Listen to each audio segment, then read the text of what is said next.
Hi guys, welcome to Jaga vlogs. என்ன திடீர்னு moto vlog செட்டப்லேருந்து வீடியோ பண்ணுறானேன்னு பார்ப்பீங்க. நானே ரொம்ப நாள் கழிச்சு மோட்டோ விலாக் செட்டப்பில் வீடியோ பண்ணுறேன். வீடியோவே ஃபஸ்ட்டு ரொம்ப நாள் கழிச்சு பண்ணுறேன். ரீசெண்ட் டைம்ஸில் வந்து கடைசியாக ஒரே ஒரு வீடியோ போட்டிருப்பேன். அது வந்து கொஞ்சம் பேர் பார்த்துருக்கீங்க. அந்த கொஞ்சம் பேர் நம்ம சேனல் ஆடியன்ஸுக்கு வந்து நான் என்ன சொல்கிறேனே புரியல. பிகாஸ் வந்துட்டு அந்த யூடியூபரை வந்து என் சேனல் ஆடியன்ஸுக்கு தெரில. ஏன்னா என்கிட்ட பர்சனலாக பேசுகிறப்போ எல்லாருமே வந்து ப்ரோ நீங்கள் ஏதோ சொல்கிறீங்க, இல்லை மச்சி நீ ஏதோ சொல்கிற, அது வந்து யார், என்னாச்சு, ஏதோ பேசியிருக்க, என்னாச்சு அப்படின்ற மாதிரி என் ஃப்ரெண்ட்ஸும் சரி தெரிஞ்சவங்களும் கேட்குறாங்க ஆஃபீஸில். மேபி அந்த வீடியோ வந்து என்னென்னு உங்களுக்கு தெரியலனா மேபி A2Dன்னு போட்டு பாருங்கள். அது வந்து அவர் வந்து ஒரு யூடியூபர். ஸோ எனக்கு என்ன தோணுச்சோ அதை நான் சொல்லியிருந்தேன் அந்த வீடியோவில். அவ்வளோதான். அந்த வீடியோவிலே வந்து என் ஒப்பீனியன் சொல்லியிருப்பேன். அவ்வளோதான். ஸோ இப்போ பைக்கில் நம்ம எங்கே போயிட்டுருக்கோம் அப்படின்னு பார்த்தீங்கன்னா, சர்ப்ரைஸ்லாம் சத்தியமாக சொல்ல மாட்டேங்க. ஏன்னா நம்ம தம்ப்நெயிலே போட்டுருவோம் நம்ம எதுக்காக போகிறோம் அப்படின்னு. ஸோ நான் சொல்லிடுறேன் டீசெண்டாக. நம்ம வந்து எக்ஸாஸ்ட் மாற்ற போகிறோம். ஸோ நம்ம வந்து சிவராமை கூட்டிகிட்டு போகிறோம். சிவராம் யாருன்னு தெரியலனா நம்ம காரை எடுத்துகிட்டு போய் சொருவி இருப்பான். அவன் தான் சிவராம். அது ஒரு வீடியோ இருக்குது.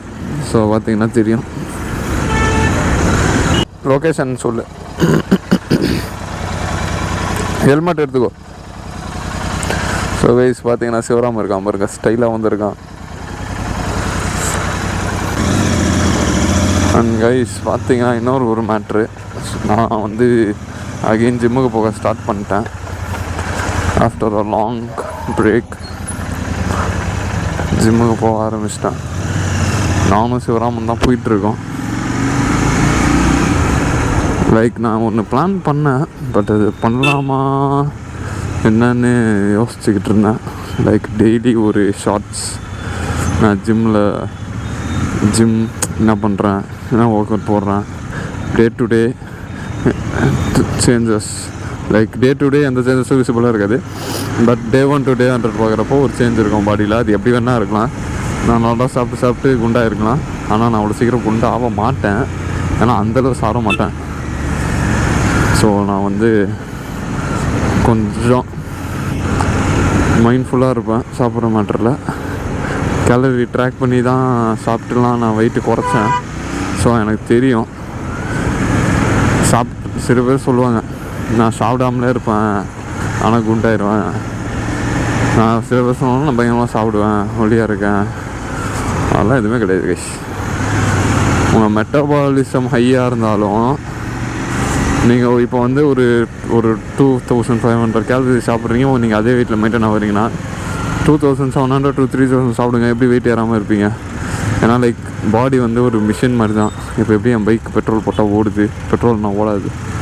அதே மாதிரி ஃபுட்டு போட்டால் டைஜஸ்ட் ஆகி அது வந்து எக்ஸஸாக இருந்தால் கேலரி வந்து ஃபேட்டாக ஸ்டோர் ஆகும். அப்போ ஆட்டோமேட்டிக்காக வெயிட் ஏறும். ஆனால் நிறைய பேருக்கு அது தெரில.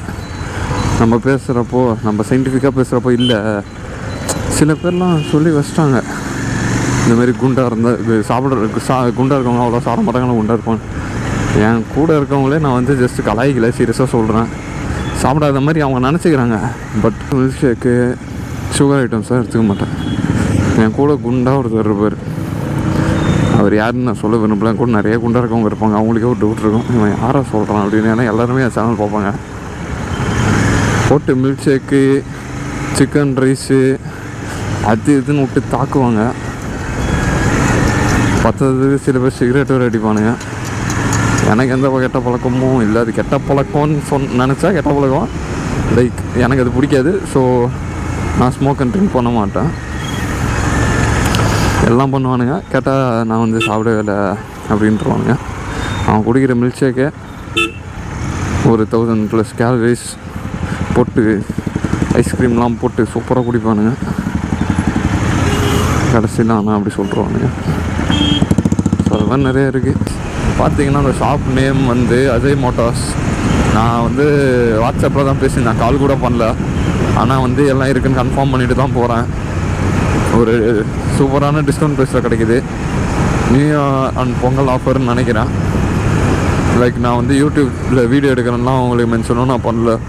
மென்ஷன் பண்ணுற அளவுக்கு நம்ம பெரிய சேனலும் இல்லை, அது ஒரு மேட்ரு.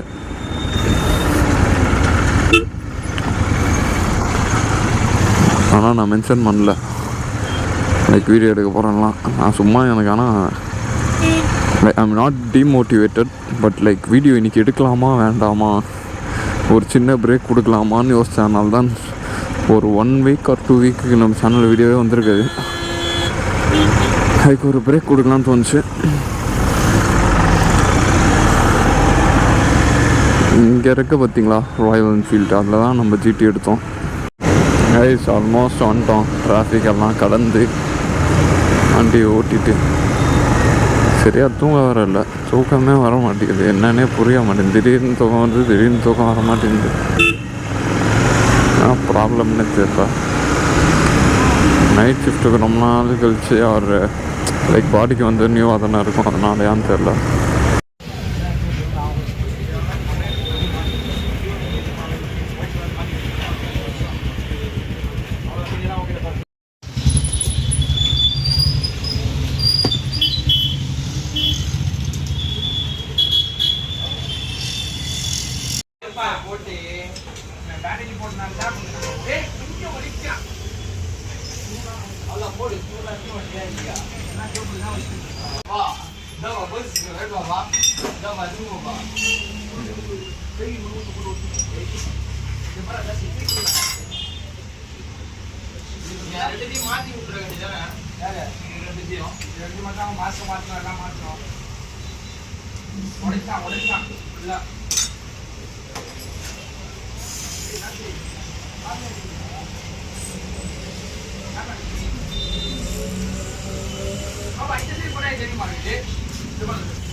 ஸோ கைஸ் பார்த்தீங்கன்னா அன்றைக்கி ரிட்டன் வர்றப்போ எக்ஸாஸ்ட் மாட்டிட்டு வர்றப்போ வீடியோ எடுக்க முடியல.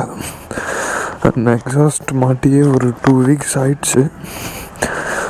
ஏன் 2 வீக்ஸ்னால் நான் வந்து பைக்கோட பர்ஃபார்மன்ஸ், எக்ஸாஸ்ட் மாட்டின அப்புறம் ஃபியூலோட எஃபிஷியன்சி, ஃபியூலோட லைக் ஃபியூல் எவ்வளோ கன்சியூம் வந்து அதெல்லாம் செக் பண்ணணுன்னு நான் வந்து ஒரு 2 வீக்ஸாக ஓட்டி பார்த்தேன். லைக் கோல்ட் ஸ்டார்ட்டில் இப்போ வந்துட்டு எப்படி சவுண்டு கேட்குது மட்டும் பாருங்கள்.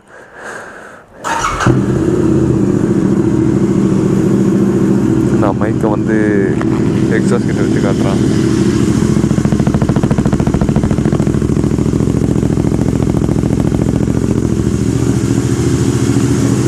பார்த்தீங்கன்னா நீங்கள் வந்து நிறைய வீடியோஸில் பார்த்துருப்பீங்க 1500 RPM வந்த அப்புறம் தான் வண்டி எடுக்கணும்னு சொல்லிட்டு. அது லைக் எனக்கு தெரிஞ்ச வரைக்கும் இன்ஜின் ஆயில் வந்து ஃப்ளோ ஆகணுன்றதுக்காக தான் வந்து அந்த 1500 RPM வரைக்கும் வெயிட் பண்ணோம். இந்த எக்ஸாஸ்ட்டில் எனக்கு என்ன ஒரு அட்வான்டேஜ்னால் அந்த 1500 RPM வந்து நான் இந்த இங்கே பார்க்கவே வேண்டாம், ஜஸ்ட் அந்த இன்ஜினோட சவுண்டுலேயே எனக்கு தெரியுது. ஏன்னா இப்போ வந்து லைக் எனக்கு இந்த வீடியோவில் அது எக்ஸாக்டாக தெரியுமான்னு எனக்கு தெரில, பட் இப்போ இந்த ரம்பிளிங் சவுண்ட் உங்களுக்கு கேட்கும்னு அந்த 1500 RPM அது ஆட்டோமேட்டிக்காக வரப்போ உங்களுக்கு ஒரு சவுண்டு கேட்கும். அப்போ நீங்கள் பாருங்கள், அந்த பைக் வந்து கொஞ்சம் அழுக்காக இருக்குது, மைண்ட் பண்ணாதீங்க. ஏன்னா மழை பெஞ்சது, காலையில் ஜிம்முக்கு போயிட்டு வந்தேன், ஸோ அதனால் துடைக்க முடியல. பார்த்தீங்களா டிஃப்ரென்ஸ், அப்போக்கு இப்போக்கே டிஃப்ரென்ஸ். இப்போ பார்த்தீங்கன்னா 1500 வந்துருச்சு. இப்போ நம்ம போயிட்டு பெட்ரோல் போட்டு உங்களுக்கு காட்ட போகிறேன் எப்படி இருக்கு அப்படின்னு. சவுண்டே தெரிஞ்சிருக்கோம் கைஸ். நான் ஏதாவது காலியான இடத்துல போய்ட்டு உங்களுக்கு நல்லா இன்னும் பக்காவாக காட்ட பார்க்குறேன்.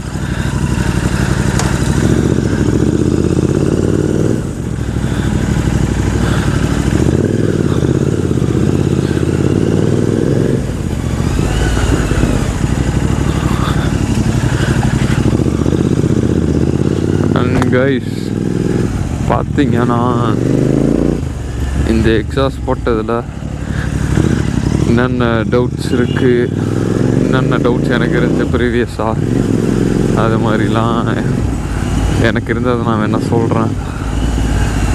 பர்ஃபார்மன்ஸ் படி பார்த்தீங்கன்னா பெருசாக டிஃப்ரென்ஸ் ஆன லகேஜ் அதே மாதிரி தான் இருக்குது. ஸ்லைட்டாக எனக்கு ஏதோ அது ஏன் ஃபீலாக என்னன்னு தெரில. மேபி நமக்கு வந்து லைட் வெயிட் எக்ஸாஸ்ட்டுன்றதுனால பெர்ஃபார்மன்ஸ் அதிகமாக ஃபீல் ஆகலாம். ஏன்னா நம்ம நார்மல் எக்ஸாஸ்ட் வந்து இதை விட வெயிட் அதிகம். ஸோ அதனால் நமக்கு சம்டைம்ஸ் ஃபுல்லாக வேகமாக போகிறப்ப அது வந்து நமக்கு வந்து கொஞ்சம் ஸ்பீடாக போகிற மாதிரி ஒரு ஃபீல் இருக்கலாம். அதனால் எனக்கு தெரிஞ்சு பெர்ஃபார்மன்ஸில் பெரிய டிஃப்ரென்ஸ்லாம் இல்லை. இதை நான் பண்ணால் போதும் கைஸ், அட்டென்ஷன் ஆட்டோமேட்டிக்காக கிடைக்கும். இந்த எக்ஸாஸ்ட் நம்ம வண்டிக்கு வந்து நார்மலாகவே அட்டென்ஷன் இருக்கும். ஏன்னா வண்டி வந்து பார்க்க நல்லாயிருக்கும், குரோம் கலர் வண்டி. ஜிடிஏ ஒரு அழகு, அது இல்லாமல் குரோம் வந்து தனி அழகு. லைக் சும்மா ஒரு ரெவ் இந்த சவுண்டு வந்தாலே முன்னாடி போகிறவங்க பொறுமையாக போய் யாரும் திரும்பி பார்ப்பாங்க. அந்தளவுக்கு பீப்புள் அட்ராக்ட் பண்ணும் இந்த சவுண்டு.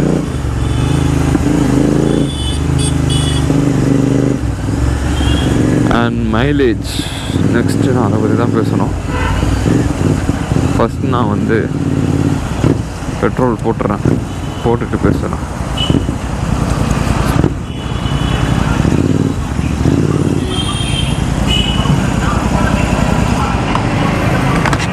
ஆறு லிட்டருக்கா power 6 litre. So guys petrol போட்டாச்சு. பெட்ரோல் அதான் மெயின் மேட்டர். சவுண்டை கேட்டிருப்பீங்க. இப்போ இந்த முறுக்கிறதுல உங்களுக்கு தெரியும் கைஸ் அந்த மைலேஜை பற்றின மேட்டர். மைலேஜ் ட்ராப் இருக்குமா இருக்காதா அப்படின்னு. இப்போ நான் நார்மலாக வண்டி ஓட்டினப்போ லைக் இப்படி ஓட்டுவேன். எப்படின்னா அறுக்கிறேன்னு பார்க்காதீங்க, இந்த மாதிரி இப்படி ஓட்டுவேனா. பட் இந்த எக்ஸாஸ்ட் வந்ததுலேருந்து லைக் இந்த மாதிரி இடத்துல வந்து அந்த ஃப்ரீ ஸ்பேஸை வந்து நான் யூஸ் பண்ணிக்கிறேன். சும்மா இப்படி முறுக்கிறது, கீர் கட் பண்ணிட்டு எக்ஸ்ட்ராவாக முறுக்கிறது, இந்த மாதிரி உங்களுக்கு தெரியுதுல்ல. எங்கெல்லாம் என்னால் என் வண்டியோட அந்த எக்ஸாஸ்ட் நோட்டார் நாய்ஸை வந்து ஆடிபிள் ஆக்க முடியுதோ எனக்கும் சரி மற்றவங்களுக்கும் சரி, அந்த இடத்துல நான் அதை பண்ணிகிட்ருக்கேன்.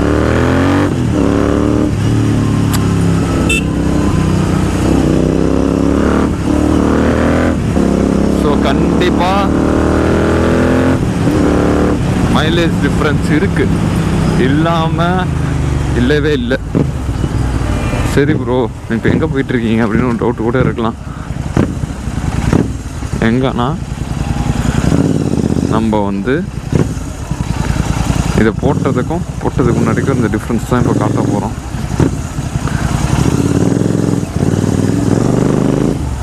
இப்போ ட்ரைவ் நான் பண்ணுறப்போ எப்படி இருக்குன்றதை காமிச்சாச்சு. நிற்க வச்சு முறுக்கிறப்போ எப்படி இருக்கும், ட்ரைவ் பை என்னால் காட்ட முடியுமா தெரியல. அந்த மாதிரி ரோட்ஸுக்கு இப்போ நம்ம போகல. ஸோ அது டவுட்டு தான்.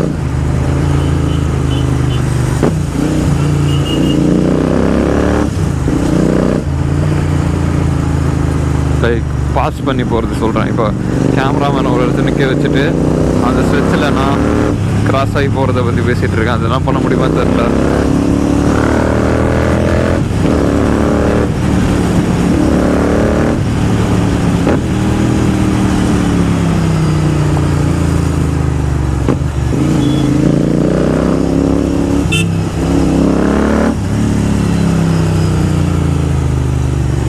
அது டவுட்டு தான்.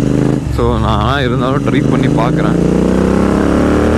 ஃபஸ்ட்டு நம்ம ஒரு கேமராமேனை பிடிச்சிட்டு பேசுகிறேன். நம்ம கூட நம்ம சிவராம் தான் வந்திருக்கான், பின்னாடி உட்காந்துருக்கான். இப்போ நான் எங்கே போயிட்டுருக்கேன்னா உங்களுக்கு காலி ஸ்பேஸில் உங்களுக்கு வந்து லைக் ரைஸ் பண்ண எப்படி இருக்கும்னு காட்டுறதுக்கு போயிட்டுருக்கோம்.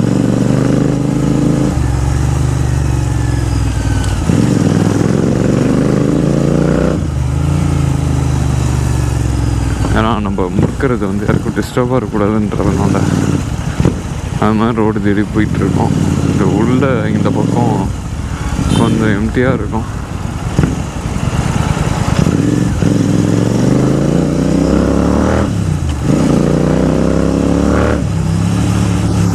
மேட்ரு என்னென்னா நான் கூட நாய் துரத்தோன்னு நினச்சேங்க. நான் ஸ்லோவாக போனதான் நாய் துரத்துது. நான் ரொம்ப ஸ்பீடாக நம்ம லைக் நாய்ஸ் பயங்கரமாக கேட்டுச்சிருவீங்களா, நான் எல்லாம் தெரிச்சு ஓடுது வர சைடுக்கு. இப்போ இந்த அளவுக்குலாம் முருகுனா நாய் தான் நம்மளை பார்த்து போய்விடும், நம்ம நாயை பார்த்து போய்விடுவாங்க.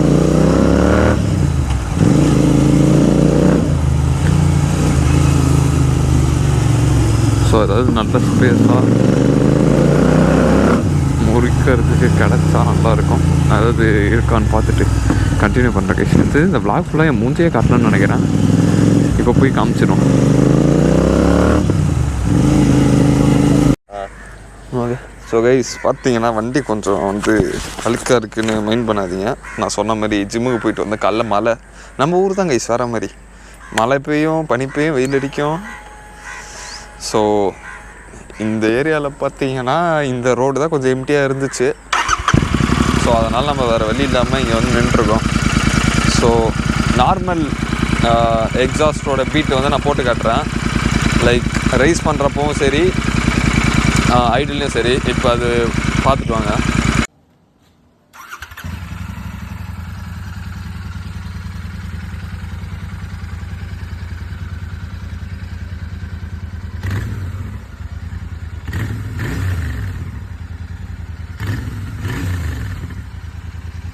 இப்போ அதை பார்த்துருப்பீங்கன்னு நினைக்கிறேன்.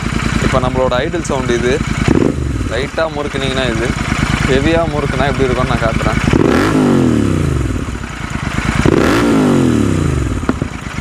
லைக் இதுதான் நம்ம எக்ஸாஸ்ட் சவுண்டு.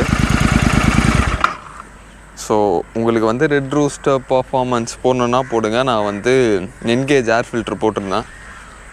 பிஎம்சி போலனா என்கேஜ் போட்டிருந்தேன். எனக்கு ஏன்னா அது வந்து கொஞ்சம் பெட்டர் ப்ரைஸில் கிடச்சதுனால அது போட்டேன்.